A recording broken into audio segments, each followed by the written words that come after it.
Hello বন্ধুরা, welcome back to my Nirmita Pal blogs channel. এই যে আবার ছোট্ট একটি মিনি ব্লগস নিয়ে চলে আসলাম আপনাদের কাছে। আপনারা কেমন আছেন? আমরা অনেক ভালো আছি। তাই আমরা তিন বান্ধবী মিলে চলে যাচ্ছি আজকে। গাইস করুন কোথায় যাচ্ছি এখন বলবো না, দেখতে থাকুন আপনারা। এই যে আমরা এখন তিন বান্ধবী এখানে একটু অটোতে বসে একটু ঢংছং করছি, করে সোজা আমরা চলে যাচ্ছি। গাইস করুন তো কোথায় যাচ্ছি বন্ধুরা? আমরা যাচ্ছি কোথায় গাইস করুন?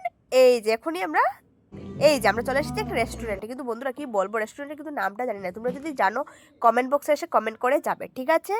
আপনারা কেমন আছেন? অনেক সুন্দর রেস্টুরেন্টটা ছিল, অনেক সুন্দর। তাই আমরা এখানে নতুন ওপেনিং হয়েছে দাসকলোনিতে, তাই আমরা এখানে একটু মিররে একটু দম তামসা করছি। রেস্টুরেন্টের ভিউটা অনেক অসাধারণ ছিল। আপনারা যান, খাওয়ার রিভিউটা অনেক ভালো ছিল, খুবই টেস্টি ছিল। আপনারা যান, খেয়ে আসুন। ততক্ষণের জন্য tata, bye bye, love you বন্ধুরা। আমার চ্যানেলটিকে সাবস্ক্রাইব করে যাবেন, আর অনেক ভালোবাসা।